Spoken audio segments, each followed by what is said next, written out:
And the fact that they apparently were nuking factions in the Commonwealth, or in the Wasteland, so that way they didn't have issues or something. It didn't fucking... yeah, Shady Sands. The NCRs, the New California Republics, like, city, capital city. This is the equivalent of Washington, D.C. got nuked by Vault-Tec. せーのでもそんなんじゃダメもうそんなんじゃほら心は進化するよもっともっと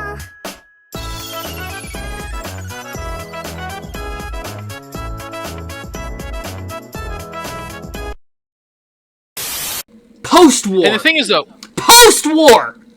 Post-war and...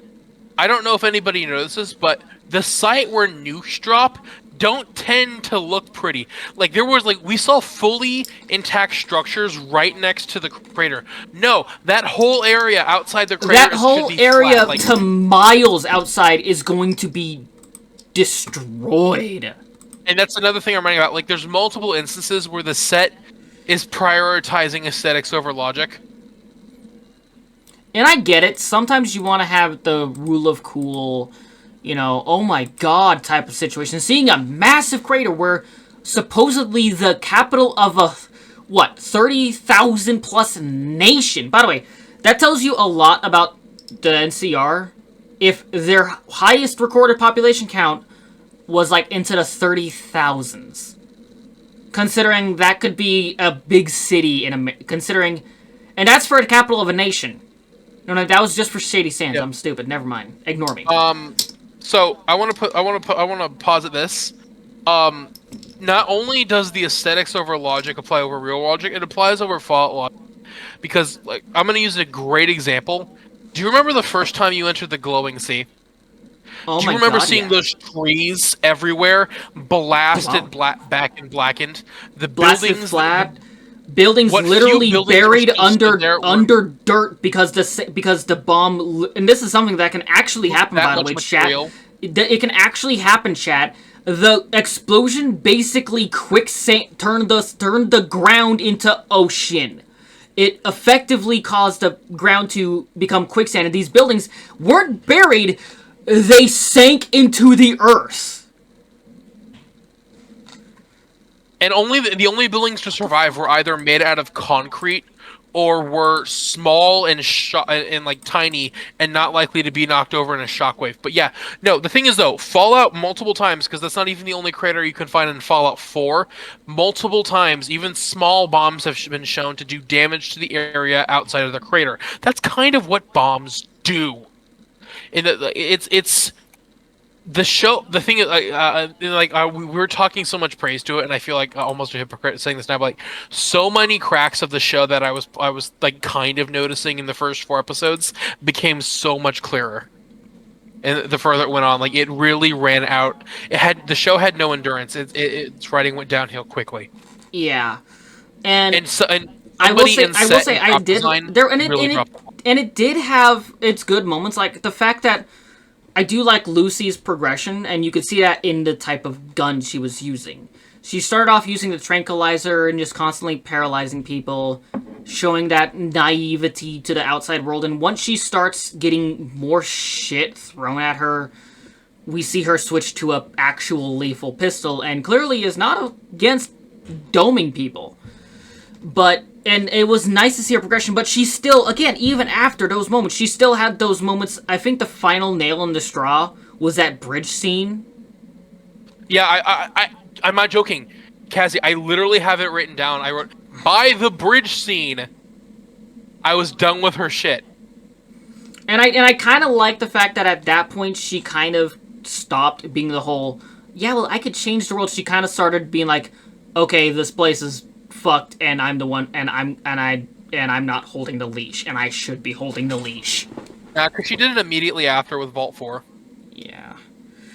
And like she wasn't learning this whole time. It's like you've been through this. You can see how dark and nasty it is.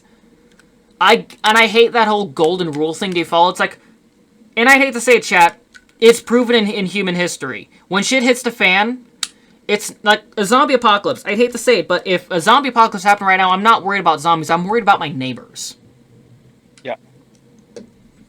So I hate that she was constantly zombies. I'm not even worried. I hate that she was constantly just, don't worry, we'll treat each other nicely. I'm like, my first instinct as an actual Fallout fan would be like, you two are shifty, I'm immediately shooting you. Things like the smartest thing Lucy ever did was during the bridge scene. I will say, like, we're gonna put our hands up. You're gonna put your hands up, because they were clearly, like, this was clearly going one. Like, the fact that she couldn't figure out that the other people intended to fight was stupid, but she tried. But like, no, like she had her like, thing is though, they tried to give her a care. And this is my biggest issue, is they both tried and then didn't try to give her a character arc. Yeah, on one hand, yeah, she like drops the non-lethal weapon for a practical one. She puts on armor. I was right, by the way. She had that "I've got over you" moment in episode 4 with the ghoul, and you were also right because she teams up with him in the last episode. But the thing is though, then she's in this continuous cycle of I'm too naive to figure this out, and horrible thing happening. I'm like, after the second or third after the torture you went through with the first gulper attack, you should be pretty on edge. No, nobody in things like the shit you seen in the vault, after almost getting fucking your organs cut out, like, you should be kind of understanding this place isn't nice to people. Everybody's trying to survive, and the problem is that community is how you survive. You know? Mm-hmm. The problem is that people are stupid, and they don't understand that. Well, I just don't like the fact she was just constant, oh, but I try to see good people, and I'm like, eventually, that's why I really like the Ghouls arc with his whole arc was basically, you either die a hero or see yourself live long enough to become a complete asshole to everyone around you. Which Ghoul? Because at this point he's got two different characters, and like, I loved his backstory self, and I really his post-war self bored me to tears. I liked his post-war story. He felt more like the main character of a Fallout game. I think it's like this, and I can see why he's so good. He's lived 200 plus years, and he was in Anchorage. He was an army. He was a veteran. He was basically a professional cowboy. He did all this shit. I could see why he's so skilled in what he does. I just hate how they constantly just had moments where it's like we see him make mistakes, and it's such obvious fucking mistakes. My issue with him, I hated how he constantly lost his shit. Like, when she initially lost the head to the Gulper, his first instinct was to try and kill her. I'm like, how about point the gun at her? Okay, little girlie, you're gonna tell me what the fuck happened to that head, and you're gonna tell me right now. My issue with him, and the thing is though, I think this is a case of the actor being better than the role he was given, because the dude who plays him is a fucking god. He is a damn good actor. I blame almost all the blame for the Fallout show at the writers' hands, because they're the ones that really fucked it up.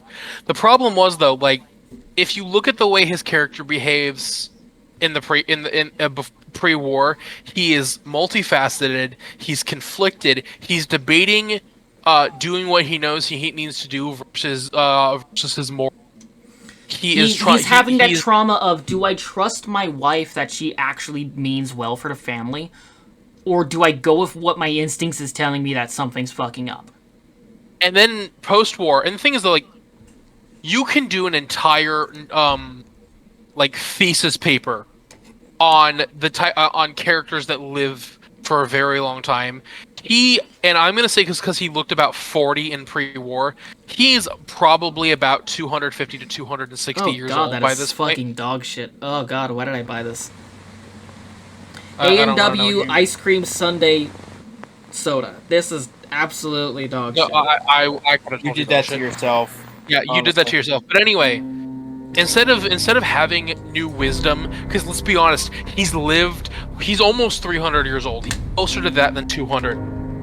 He has he's attained no wisdom. He's like his personality left him. If you like every almost it's almost boring. Like he gravitates, he swings wildly between I'm very badass to I am a pathetic drug addict. I mean that's and what's sad is metronome characters where they swap between two different personality types, and it just you have to be able to do it right. Yeah, that can be done right if you have it where he has that moment where he opens up and he's just like, look, I give off this vibe, but in reality I'm fucking terrified. Or something like that. What makes it special is not doing it all the time. The thing is, like, he needs... Yeah, they could have done it all. They could have had it where he's constantly big and powerful, but you see these just hints, like, second or two long, where you see that facade kind of, like, start to crack a little.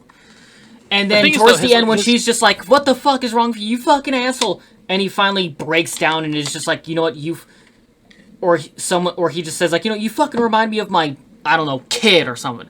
You fucking... And he breaks down and you finally start to see that side of him where he's like, I'm fucking terrified. The thing is, like, I think it would have been better, because the thing is, like, he's got two different... His pre-war self still has a badass character, and, like, in the I am very badass, but it's different. Like, I feel like if he would... Because, like, his pre-war self almost seems smarter and wiser, because he was capable of doing things like wordplay, wax poetic. He was able to talk about values and the state of the world. Well, to be fair, he was on a lot of fucking drugs. Yeah, it's just, like, I felt like he was it was underused. He could have been more, and wasn't. And I was in my interest in following him after he lost his nose. They could have had scenes where he's being big, powerful badass, but when him and Lucy are talking, we suddenly see a far more philosophical, far more. This guy seems like a. The thing is, he also makes weird blunders. Like, yeah, it's against the golden rule. He should know what the golden rule is. He's pre-war. He should know what it is better than her. He's like, he should never have to ask what's the golden rule. He's like, oh, you follow that still? Or when he was talking to that president fucker, he's like, I've dealt with presidents before, and like go into this diatribe because he actually knows what a civilized society looks like. Yeah, like, he could literally just sit there and be like, "Oh, you're preaching to me about that, motherfucker! I've literally met the president of the United States. He was there." When you have somebody who's capable of wax poetic and pre-war, and you give them almost 220 years of extra experience, he should be like a master philosopher. He should be. Thing is, like they even in the prequels. His philosophizing was badass. It wasn't snarky. Like they could have kept him like dispensing old world wisdom while casually loading a gun, and that would have made him 11 times minimum more entertaining to be on screen. But instead, what did we get? And the thing is, like, you really, and again, like he would have really had a great dichotomy versus Lucy. With the two of them him having enough world experience to know she's to know what's wrong with her, and her having like that young youthful spirit. Like it's a dynamic we've seen plenty of times, never again. But no, like they again, like the writers wasted probably one of the best actor in that show. That's what I'm really hoping with like season 2 they really start. Yeah, Season 2, I'm giving the show a 5 out of 10. I'm gonna give season 2 a chance, and if it can't woo me, I don't think it's gonna go anywhere. What surprised me though was Lucy's brother. He was first off, he did not look like a kid in any way, shape, or form. Oh yeah, no, he didn't look like a kid, but like thing is like he actually acted it pretty well. I love scenes like what are you gonna do with somebody who hates everything he does equally. Like that, like the subtle moves of ungovernability. I loved the dichotomy with his vault. Just, no, we're trying to be nice to these people, and he just says, "They fucking killed us. Let's fucking kill them." What if they don't want to be nice?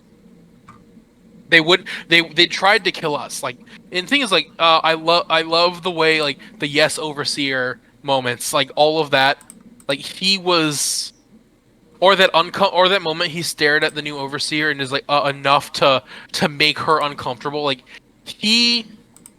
his arc stole the show for me. I was most interested by that, and I was most let down by the fact that he did so much on his own. He just was like, okay, something the fuck is up. I'm gonna go figure it out.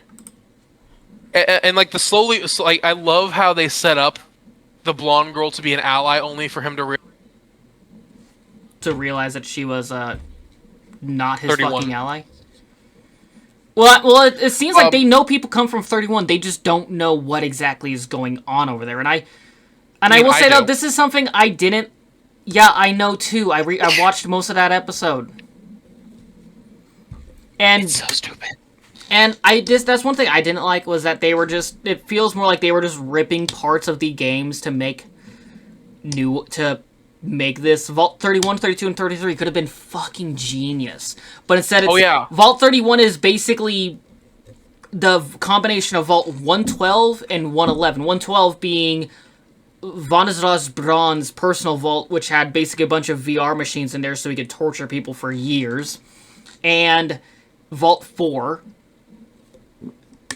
or Vault 111, with the cryogenic. Lucy's in Vault 32 and 3 were...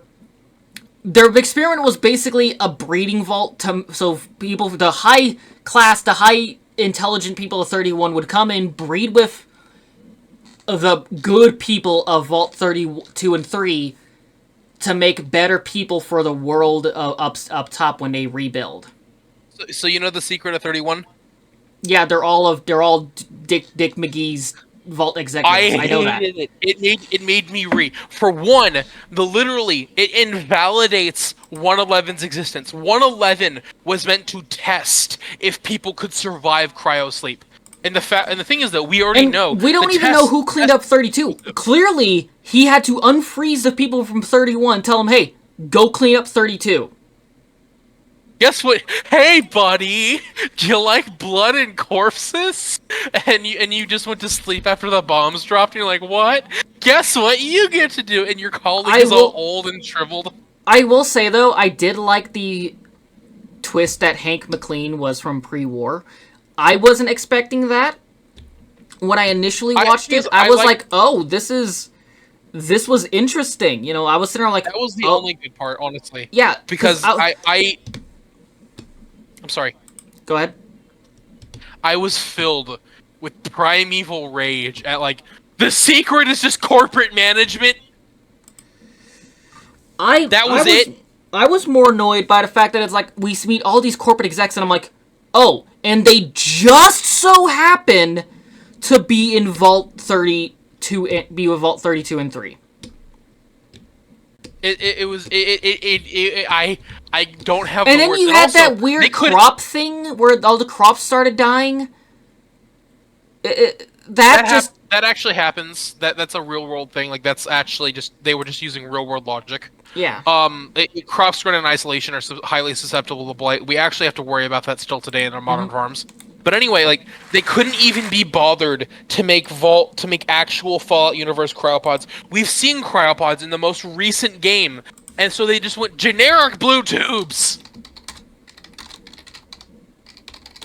And then the worst part about the worst part about the reveal is that my favorite character from the first season is probably not going to be in season 2 because he had to freeze him.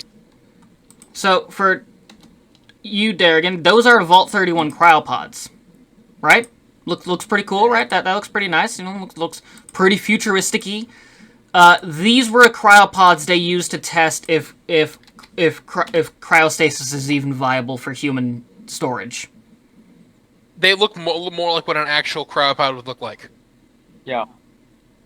And like the thing is, like, these are the thing is, I don't even know why they're different because they were both built. They would have had to have been built at the same time. Do you know what I sincerely hope he does? What? I sincerely hopes he finds like a fire axe or a crowbar, and he just starts wildly attacking cryopods, forcing 31 members to wake up in mass. Yeah. That would be a power move. Like, well, the experiment's over. Everyone's awake. Kill me. And who's your person that you don't think will return in season 2? Lucy's brother. Like he was, his arc was my favorite out of season 1, and most likely he's got to freeze himself, so he'll probably be absent for most, if not all, of because season 2. he basically he wake up all of 31's residents. I haven't finished 8 yet, so you're gonna have to remind me. No, he gets trapped in 31. Like the little brain bot goes, "You know too much now," and he locks the door. And then he tells him, "Go get in your dad's cryopod. You gotta wait for you gotta wait with the rest of us now." Okay, so we got 2001: Space Odyssey. Great. Yeah, it's the ending infuriated me so much because one, they wasted so much of their buildup because like we were Kazzy and I were debating because there was a reference to two cousins fucking each other casually, like in front of mentioned to multiple people in the vault, not for procreation, just for like. Yeah, it's heavily implied all of 33 tended to just sleep with each other just for the fun of it. And we were thinking, oh, is this like an experiment about sexual liberation or genetic diversity? And no, it's just corporate management. Corporate management wanting to specifically breed with specifically good people in 32 and 3, so that way they could make the best humans to reclaim the world. And I want to sit there. I want to sit there and be like, how many years has it have to go by before you think, okay, we either need to reclaim the world now or we're never going to. They were doing like surface radiation. The thing is, what's funny, Kazzy and I were watching this, and I brought up the water ship theory. So if you don't know, dear, again, the water ship theory is that the water ship doesn't exist. What the vault is doing is going, oh no, we're going to run out of 2 months. Unless you can find us a new chip out there. And the purpose of the test is if they return it all, it's safe to go up there, and they're going to start training the vault to go up there. And if they can't, and if they don't return, that means it's too dangerous. Either they don't return or they come back injured or whatever. Basically anything that is not good. Anything that's not good, and they go, oh, okay, we put a patch on it, and it's going to work for another 10 years. We'll try again then. And that's how they figure out if it's time to go up there. Literally, as I was telling Kazzy that, I unpaused it, and he says, the chip's broken, we have 2 months of water. We're not even joking. Kazzy started screaming in the call. No, I was mad because they're just rehashing fucking Vault 13! That's what started this all! Was, hey, our water chip legitimately... And what's sad is, Vault 13's, their chip legitimately broke. Although it was... broken by Vault-Tec. Yeah, that's one thing they failed to fucking mention.